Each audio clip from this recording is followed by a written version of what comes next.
On me demande de l'aide pour apprendre cette formule que je vais vous encadrer ici et puis pour savoir comment l'apprendre.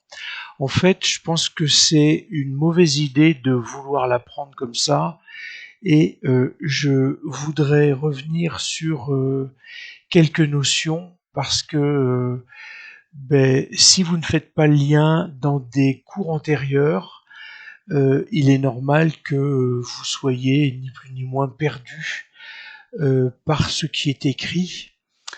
Voilà, j'ai ici un point A, donc j'ai coupé une portion du repère de GeoGebra et j'ai bien un point A qui a pour coordonnées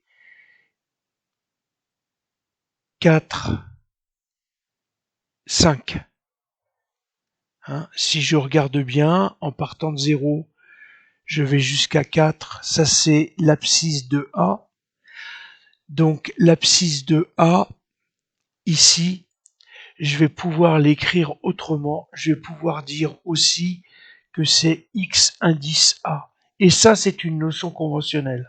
C'est une écriture conventionnelle. Vous allez la retrouver dans les livres au même titre que ici, vous avez Y indice A pour la valeur d'ordonnée du point A.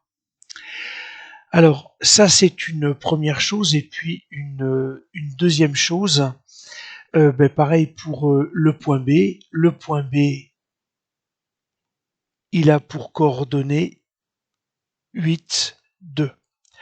Alors j'ai pris des valeurs positives au départ d'abscisse et d'ordonnée pour que ce soit plus simple, mais ensuite vous pourrez compliquer et puis surtout contrôler votre résultat à l'aide de GeoGebra. C'est ça qui est quand même assez fantastique dans ce qui vous est proposé.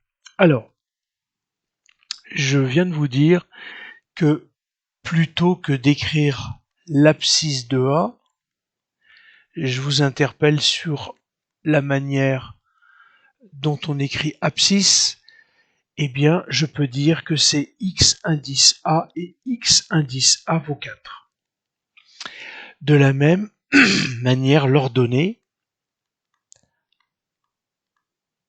de A, c'est Y indice A qui vaut 5. Alors déjà, ça va peut-être vous paraître un petit peu moins rébarbatif, euh, puisque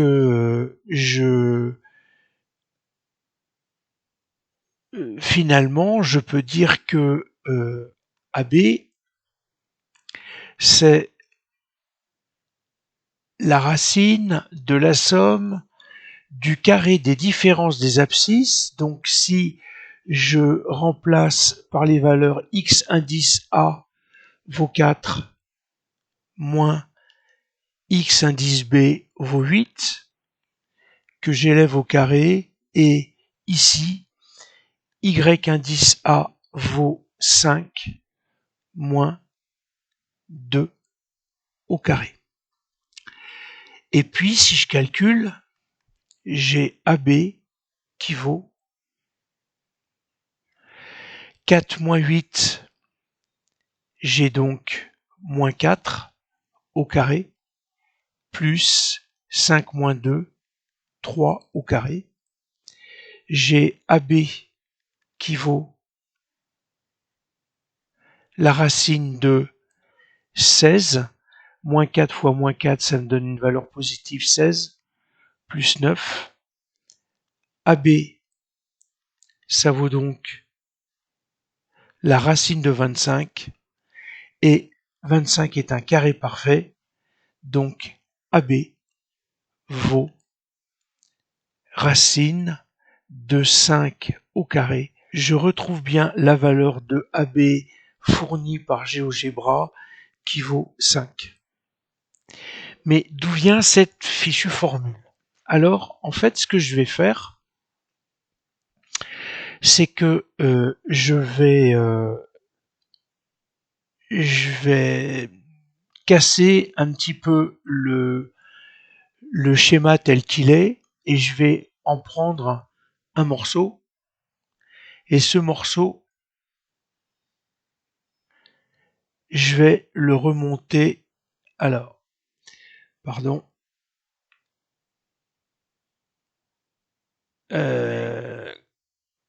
Et puis, j'ai ça.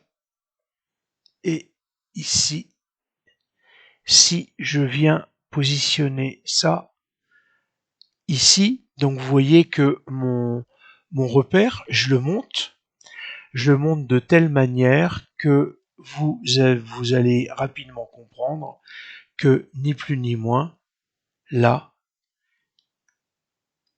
donc il faut que je fasse un coupé puis un collé. Alors parce que j'ai demandé des collés transparents et si vous regardez bien, je, je réalise ici la formation d'un triangle rectangle et si vous comptez le nombre de carreaux ici, j'en ai bien 3 et ici j'en ai bien 4. Donc j'ai ce qu'on appelle le triplé pythagoricien, hein, l'équerre du maçon, qui est le triplé 3, 4, 5. Et ça va nous ramener à un triangle rectangle. Et ce triangle rectangle, eh bien, va nous permettre d'utiliser le théorème de Pythagore. Donc, ni plus ni moins, ce que vous avez là, c'est l'application du théorème de Pythagore adapté au repère, un repère orthogonal. Si je reprends la formule de départ, qui est AB qui est égal à, donc, souvenez-vous, la racine de x indice A moins x indice B au carré plus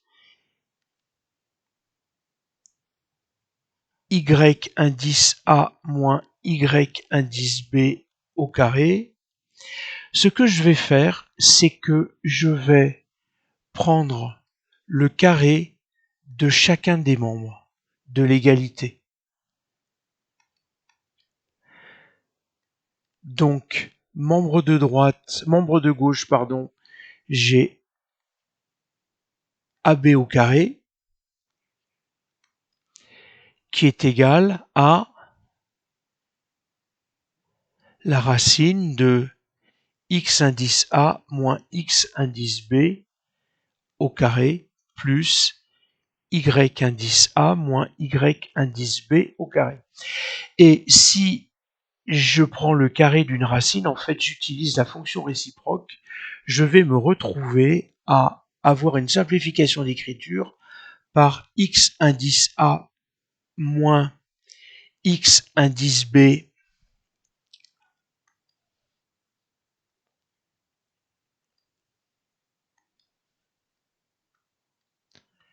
au carré plus y indice A moins y indice B élevé au carré. Et ni plus ni moins, si j'appelle le point au repère ici O, je vais ni plus ni moins avoir AB au carré qui est égal au point à la distance OB plus OC carré. Et j'ai bien 4 au carré plus C au carré. Donc si vous avez compris ça, en fait, calculer la différence des abscisses qu'on élève au carré plus la distance des ordonnées élevées au carré, on calcule ni plus ni moins le théorème de Pythagore, mais présenté sur une autre forme que vous allez retrouver là. Alors, après, une dernière petite chose que je vous conseille, c'est de travailler toujours au niveau de la distance faites fin moins début. J'entends par là que si vous êtes amené un jour à calculer la norme d'un vecteur, si vous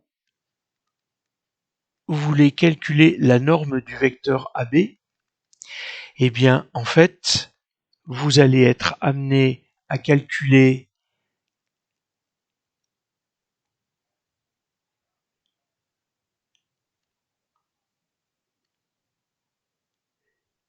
la somme de la différence des abscisses, mais fin moins début, c'est-à-dire xb moins xa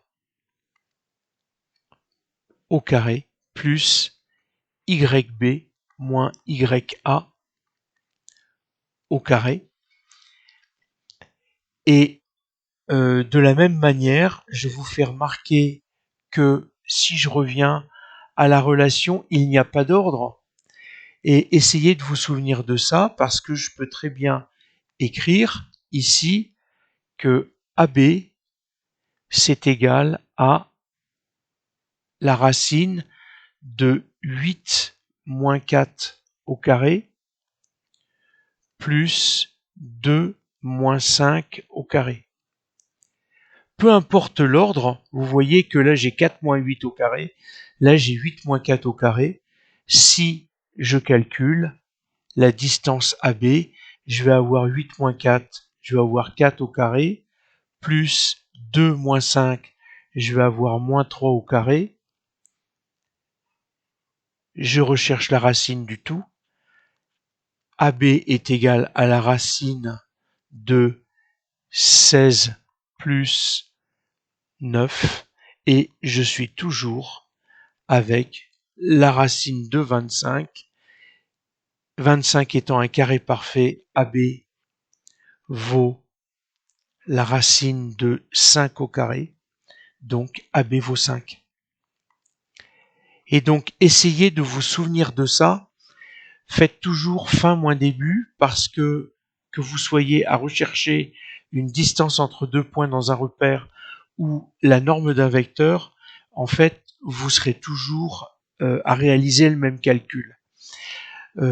Donc, je ne sais pas si je suis arrivé à vous faire comprendre cette relation, mais cette relation, il n'y a pas besoin de l'apprendre. À partir du moment où vous maîtrisez cette notation ici de x indice A moins x indice B, donc le calcul de la différence des abscisses des deux points que l'on élève au carré, et puis pareil pour les ordonnées, on somme les carrés des différences et on calcule la racine. En fait, ça n'est autre chose, une autre manière de présenter le théorème de Pythagore. Je pense que si vous avez compris ça, et ça va être un des secrets pour réussir ses études, arriver à retrouver par écrit un certain nombre de relations et de les comprendre de la sorte.